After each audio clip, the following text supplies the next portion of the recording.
Elton Wickham spent most of his adult life in his office, located at 4389 West Elliott Avenue, Atwater, California.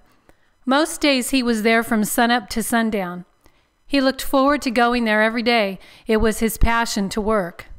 If you've ever had the chance to visit there, you might say it's a little dusty. Glance up into the corners of the walls and you might notice a few cobwebs here and there. Elton didn't worry too much about that kind of stuff because he was too busy thinking about more important things like bidding and drafting and keeping a business running. If you look down at the rusty carpet, you'll see a worn-out path created by many years of people traffic. Hundreds of employees, friends, family, and even a few dogs and cats have passed through. Shopcat, an old scraggly Maine Coon-looking critter, would take his naps on the left-hand side of Elton's desk. The stained walls are covered with 50 years' worth of history, pictures of jobs, family, friends, newspaper articles, and slogans that Elton found valuable, true, or funny. On the wall to the left of his desk, you'll see an old tattered piece of paper, and it says, "The world is run by those who show up." This statement describes Elton Wickham to a T. He believed in showing up.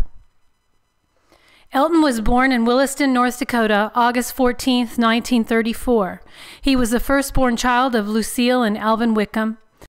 A few years later, Sanford was born, followed by Carol, Warren, and finally Roger. The family grew up during the Great Depression and resided in North Dakota and Montana for many years. The Norwegian Lutheran community that Elton belonged to is best described as hardworking and tough. The weather can be beautiful or brutal.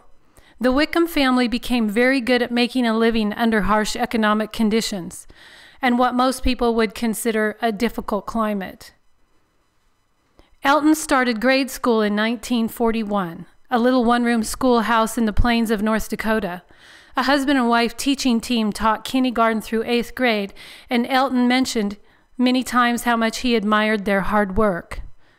In 1953, he graduated from Williston High School. He loved math and was also the president of Future Farmers of America. He did not like Shakespeare and considered it a waste of time. Right after high school, in 1953, Elton and his brother Sanford made a big decision.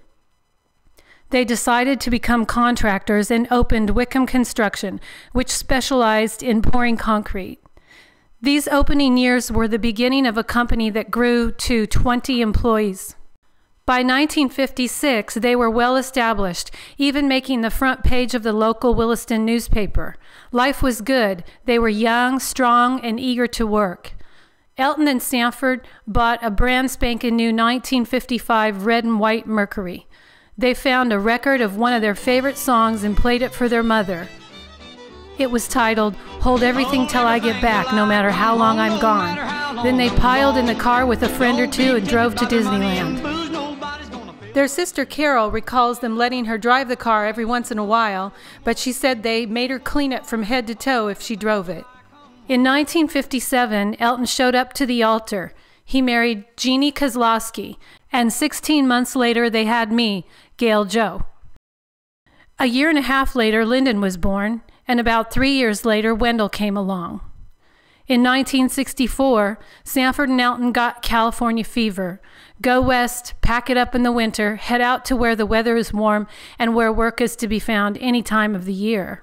So in August of that year, they showed up in the Golden State with 2 wives, 5 kids, a bunch of equipment, and ready to work when and wherever they could. Wickham Construction was branching out. Elton eventually took a job for the Department of Water Resources. He worked Monday through Friday for DWR, and then on the weekends worked alongside Sanford with the company while juggling 3 kids and a wife and 2 businesses. Elton never complained. He thrived on work. I don't think he ever took a sick day. He just showed up. By the early 70s, Wickham Construction was well established in the Merced area. One of my favorite endeavors of theirs was the subdivision named after our grandmother, Lucille. Of course, there are too many bridges to count and other jobs. Let's just put it this way. If you drive through this area, you have definitely passed through a lot of Wickham jobs. When we were growing up, he always encouraged us to study hard and find work that we have a passion for. After years of piano lessons, I told him I wanted to become a professional musician. While most people were skeptical of that profession, my dad's response was one of optimism. He built me a trailer to haul the equipment, fixed up the yellow Cadillac, and helped our band get going. He also called me every weekend to see how the gig went. After 7 years on the road, I decided to settle down, married Vernon Bishow, a bass player, and a high school teacher. I teach piano full-time and gig with Vernon on the weekends. We have one kid, Gabriel Bishow, born April 2nd, 1994. Gabriel is attending American River College, and he has a part-time job as a pianist for Carmichael Presbyterian Church. In the fall of 1977, Jeannie and Elton encouraged Lyndon to join up. So Lyndon became an enlisted 3 in the United States Navy. He was stationed on the USS Vancouver in San Diego, California. While on the ship, Lyndon loved to wake up the chief, the master chief, the senior chief, and he loved to stand watch. He is now retired and residing in the Sacramento area. Wendell Wickham worked in the concrete business just like his father. Unfortunately, he passed away young at age 44. He was extremely tough and worked long hours. He loved pouring concrete. When he wasn't pouring concrete, you could probably find him at the lake fishing. Fishing and music were the 2 things that Wendell loved. Wendell is buried in Campbell, Minnesota. He has a son, Chad, who lives in Breckenridge, Minnesota. He attends Breckenridge High School, where he's a sophomore. Chad loves mechanics and farming. Elton's spiritual philosophy was personal and simply stated. He believed in God as the master engineer. He could not understand how someone could believe that this earth and its creation was an accident. Mathematically, it didn't make sense to him. He was a man of logic. He considered himself a Christian, and he valued his Lutheran upbringing. And on more than one occasion, he talked about his confirmation and what an impact that was on him as a child. On Christmas Eve, the family would hand him the Bible, and he would turn to the book of Luke and read the story of the birth of Christ. Elton didn't attend church every Sunday, but when he did go, he would always say how good it made him feel to start the day with a good sermon. After his beloved German Shepherd died, he called me once and earnestly asked me if I thought animals went to heaven. This is how much he loved his dog King. Just for the record, our family believes that dogs go to heaven.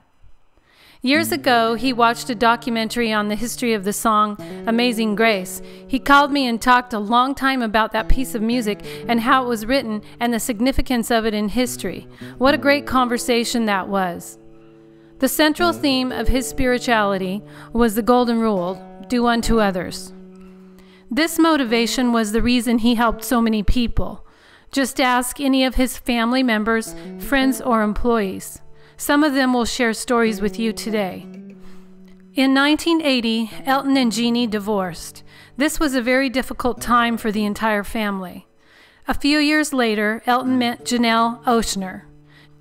They were a perfect pair for sure, and they had a very active social life. They loved eating out, going dancing, and they loved music, especially country and western. Janelle passed away young from cancer.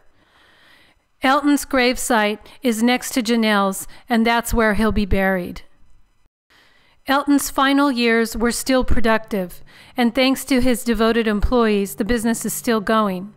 Vicki Lester, Richard Cervantes, Aaron Thompson, and too many others to mention all make Wickham Construction what it still is today.